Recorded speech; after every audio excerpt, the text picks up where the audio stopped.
Yeah, no, And I can see how it could be.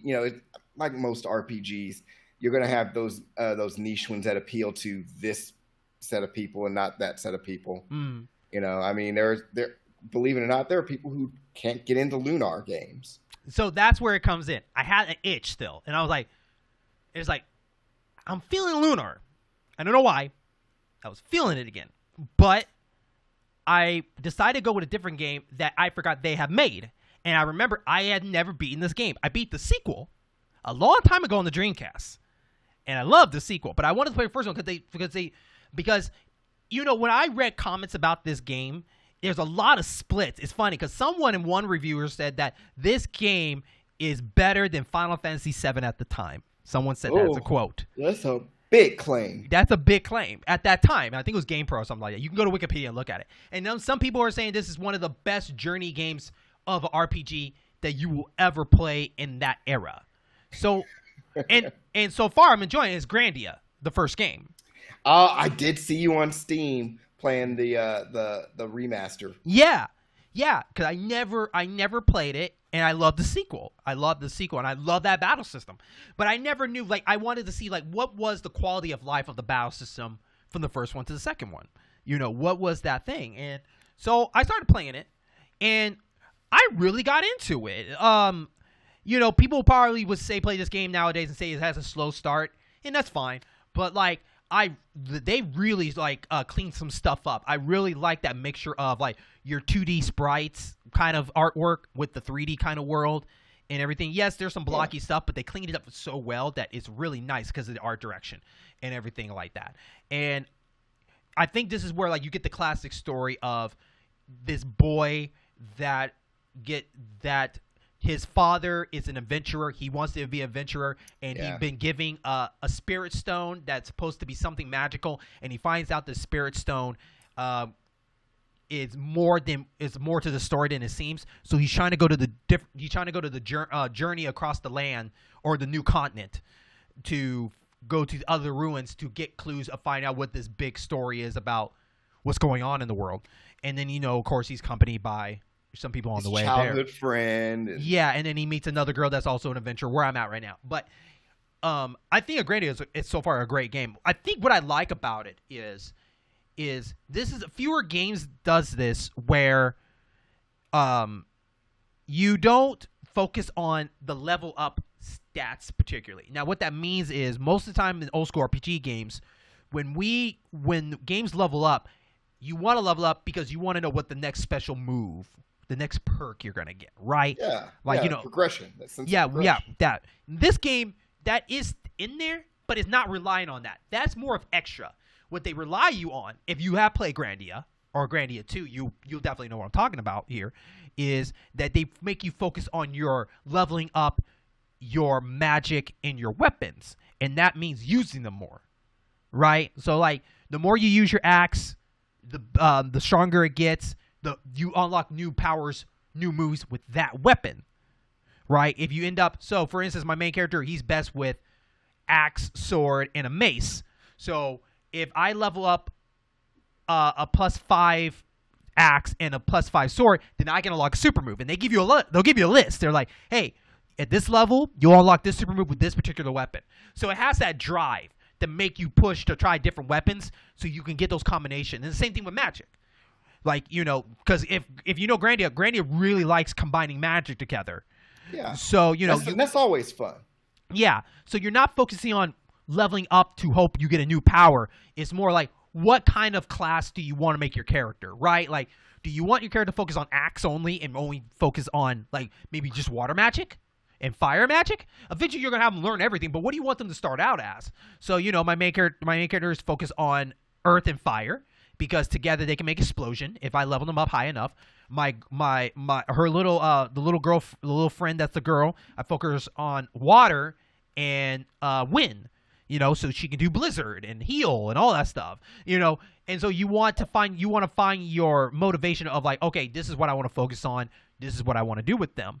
And I like The that cure motivation. magic is based on water and wind, like combining certain magics, Yeah, or is yes, when you get them leveled up. So for instance, okay. for me to do blizzard, my water has to be at least level 5, and my wind has to be at least level 5.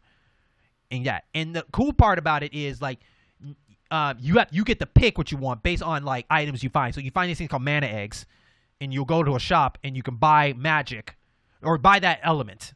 And if you buy that element, then they'll give you a list like here's all the magic you can learn at this certain level. You don't give you a name for it, but it's like if you get this level 5, this is what you unlock. If you unlock this with this other magic, you get this together. And it kind of I think that's a big push of motivation of like how far you want to go with that.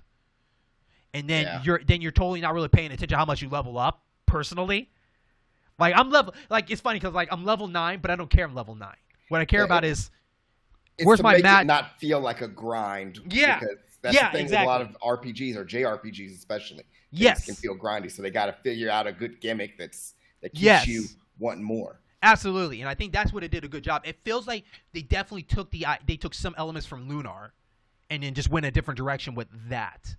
Yeah, because Lunar was, at least the original, they changed it a bit in the PlayStation versions, but Lunar, the Sega CD one, was as soon as you got X spell, you didn't use these other spells anymore. Right. And especially for your, main character and your 2 mages, once they got to such and such, you just use those spells exclusively, unless you were running low on magic. Yes, which, it's interesting because the magic system, and I'm not saying they're the only ones, but they're one of the few games that the magic system is, you don't have a large amount of magic points.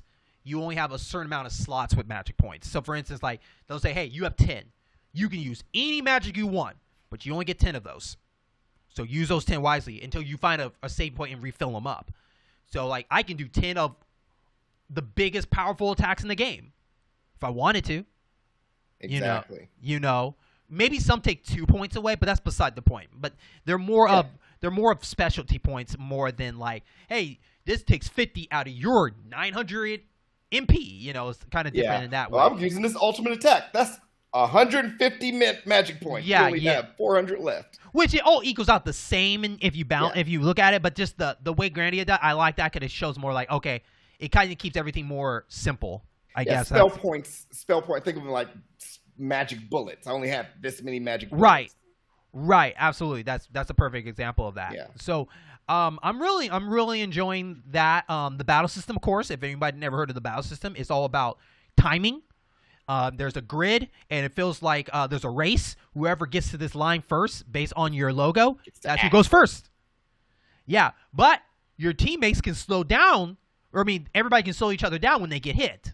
So if your enemy hits you, it can push you back, and there's a chance that that enemy's partner or buddy can pass you and get another attack. So it's that balance that you have to figure out. Also, if if they do attack and you're about to attack, and if you can hit them before they hit you, you get to cancel the attack and they can't attack. So like, it's cool because it kind of keeps everything kind of, I guess, lively. Everything's everything is always alive. Not everything has to be like fate. Like you're gonna get hit no matter what. It's like no, you can stop it if you do it right. My turn. Yeah. It's a really brilliant battle system, which a lot of games don't really use that. The last game I can remember is Child of Light that used that battle system. Yeah, and it forces you to strategize a bit more too, instead of just laying back on the couch holding X. Right. And I think the last thing I'll put before we go into our next conversation is because of the way that game does it, it feels better going through the game without feeling I have to stay in one place for too long.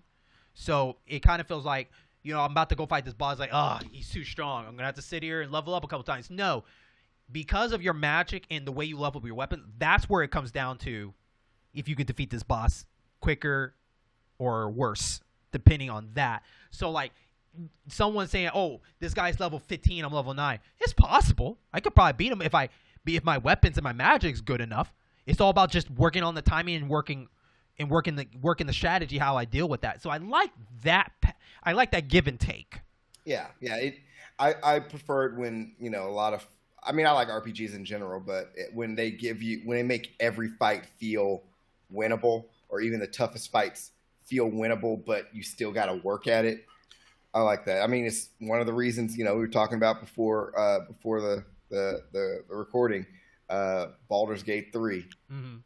or Baldur's Gate in general, but especially Baldur's Gate 3. I was even helping Brandy with some strategies because she was like, "Oh, these fights are wrecking my characters." I was like, "Okay, keep these in mind. High ground, funnel them if you can. Kind of because I've played tabletop Dungeons and Dragons since second edition or advanced D&D. Hmm. And this games I like games that force you to think tactically, force you to think three dimensionally. Yeah, So yeah, yeah. yeah. Um, If you ever give a chance, or if you already played these games before, I do recommend kind of give it another visit. I mean, they're really good games, and I, if I I got have the HD games. I just gotta install them and play them. I'm trying to remember if I have them on the PS5 or the Switch. I think I got them on the Switch. if I can find a good sell, I think Play Asia is the best. I wouldn't mind buying the physical version of those two games to play on the Yeah, Switch. That would be really nice. yeah, that's what I did with the Final Fantasy Pixel remaster. I just bought the physical. Hmm. But yeah, no, I've been meaning to get around to trying Grandia because I have the physical for Dreamcast, but it's like okay, cool, but I really want to play this HD. It's convenient for me. I don't have to drag a Yeah, system out and plug it in.